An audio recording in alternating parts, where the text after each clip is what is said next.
¿Qué tal? En esta ocasión hablaremos en general sobre infecciones respiratorias, pero a fin de entender la forma como se desarrollan y mediante ese conocimiento entender la forma de prevenirlas, es necesario explicar de una forma un poco simple parte del funcionamiento de nuestro sistema respiratorio que haremos a continuación. En nuestro sistema respiratorio se introduce el oxígeno, que es el gas a partir del cual forman energía nuestras células, que viene mezclado con otros gases y partículas del ambiente a partir del aire que en todo momento estamos respirando. El aire del ambiente tiene que ser calentado a nivel de la nariz, en donde también se humedece y se filtra para evitar que entre de una forma sucia al interior de nuestro cuerpo. Este calentamiento lo realiza mediante la circulación de sangre en vasos superficiales de la nariz de,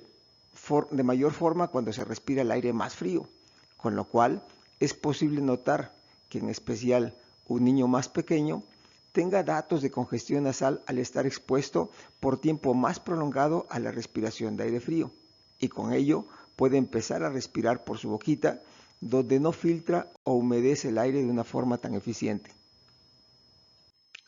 Con la finalidad de atrapar algunas partículas y microbios que continúan su viaje al sistema respiratorio inferior a partir de su introducción en la vía nasal, la superficie del tejido respiratorio cuenta con la presencia de una forma continua en la producción de un moco adherente que permite fijar a las partículas en su superficie, pero que para su eliminación requiere de un impulso que condicione el flujo de la corriente continua en dirección hacia el sistema digestivo a la altura de la garganta. Este sistema de impulso está dado por las pequeñas vellosidades que están en la superficie de cada célula y tienen un movimiento de retroceso de forma lenta y otro de avance de forma rápida para poder mover este moco de una manera uniforme y continua. La presencia de temperatura fría superficial, que generalmente en los niños viene siendo a partir de temperaturas menores de 22 grados en el ambiente, condiciona a que estas vellosidades pierdan una movilidad adecuada y con ello se queda el moco estancado, permitiendo a los microorganismos poder facilitar ya su multiplicación. Como mecanismo adicional al estancamiento de las secreciones se encuentra el reflejo del estornudo y de la tos, que mediante el empuje brusco del aire a partir del impulso de los músculos respiratorios va a facilitar la eliminación de las secreciones acumuladas. En último punto, a la posibilidad de una infección está la respuesta inflamatoria de los tejidos que ante la presencia de un cuerpo extraño y microorganismos agresores manda defensas formadas por células con capacidad de destruir al agente invasor o de sustancias o anticuerpos capaces de desintegrarlos para quitarles su capacidad agresiva, y esta respuesta inflamatoria será normal cuando se tiene una alimentación y reposo favorables, además de las infecciones previas superadas. El sistema respiratorio también incluye los espacios localizados a los lados de la nariz, conocidos como senos paranasales, y los conductos aéreos del sistema auditivo.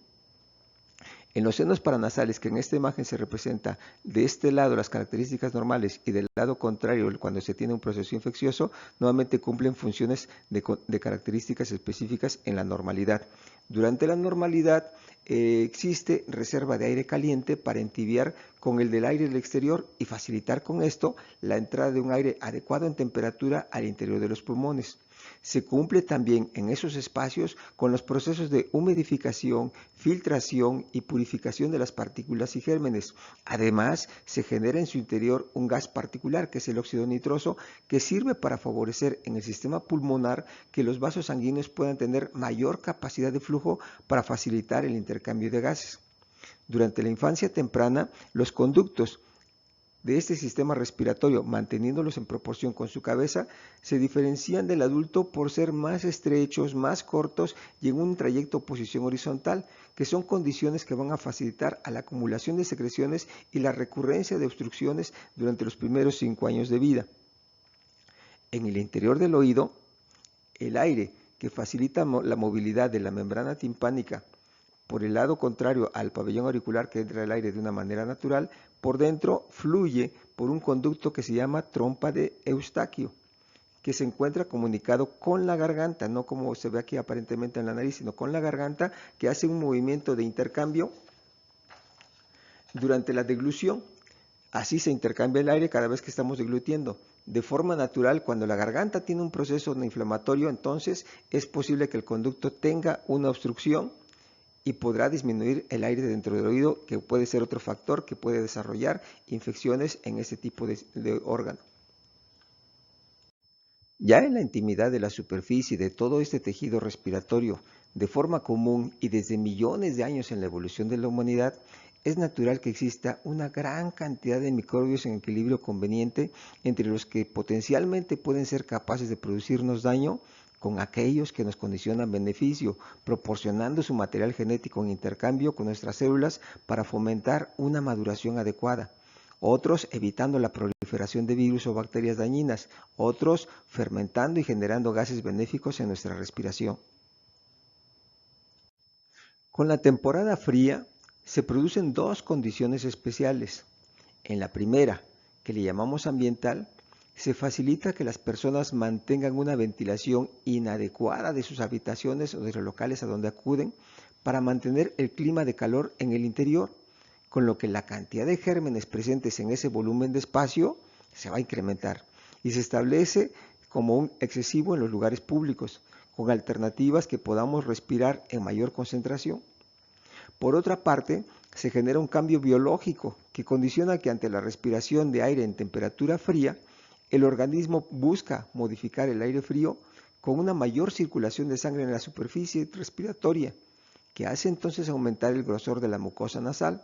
y en las condiciones de niños pequeños, por sus dimensiones corporales, puede hacer que dejen de respirar de forma normal solo por la nariz, permitiendo introducir gérmenes por la boquita. El aire frío en la superficie permite acumular la secreción y con esto la proliferación de gérmenes en el sistema respiratorio, haciendo que se presente entonces la reacción inflamatoria para eliminarlos mediante incremento de secreciones y accesos de tos que ayudarán a eliminar parte del exceso en proliferación de estos microbios. También en las condiciones de ambientes de calor se pueden presentar alteraciones respiratorias en los niños,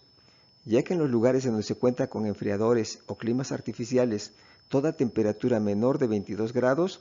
puede llegar a condicionar a que los niños respiren este aire frío con la consecuencia de los cambios superficiales en sus mucosas respiratorias, haciendo que se acumulen las secreciones y que se obstruyan los conductos respiratorios, facilitando también la multiplicación de los microorganismos.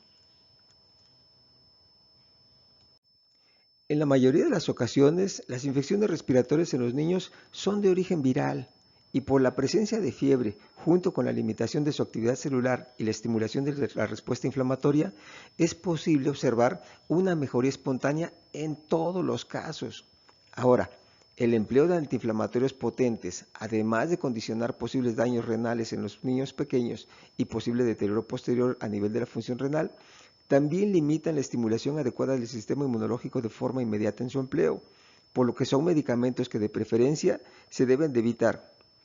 En forma general, la temperatura causada por este tipo de infecciones solo debe de ser controlada con medicamentos que eviten sus incrementos excesivos, pero que no la bloqueen de forma específica, ya que ante la ausencia de fiebre, los mecanismos de defensa a base de las células, diferentes sustancias químicas como los anticuerpos, dejarán de organizarse y alcanzar su grado adecuado de desarrollo final.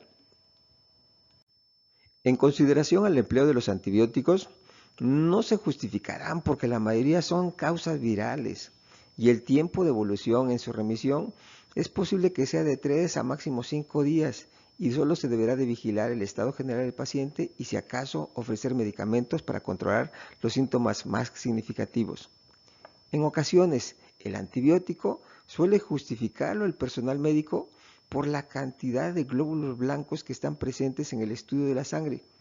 pero en realidad eso solo refleja la intensidad de la respuesta inflamatoria aguda y no debe avalar el antibiótico a reserva particular de las manifestaciones que el niño llegue a tener como expresión de su enfermedad.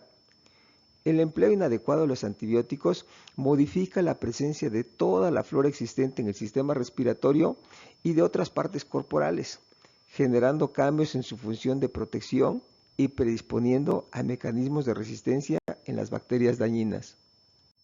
Ya con las referencias anteriormente señaladas, podemos ahora comprender las sugerencias para utilizar en esa temporada de frío y evitar las enfermedades respiratorias. En primer lugar, habrá que evitar la asistencia a los lugares públicos en donde podemos tener acumulación de gérmenes y una facilidad para poderlos respirar de una manera un poquito más importante. También la relación con personas enfermas que son fuente de contagio. El otro punto es no respirar aire frío, tomando en cuenta que todos los niños son de riesgo cuando se exponen a una respiración de aire ambiental a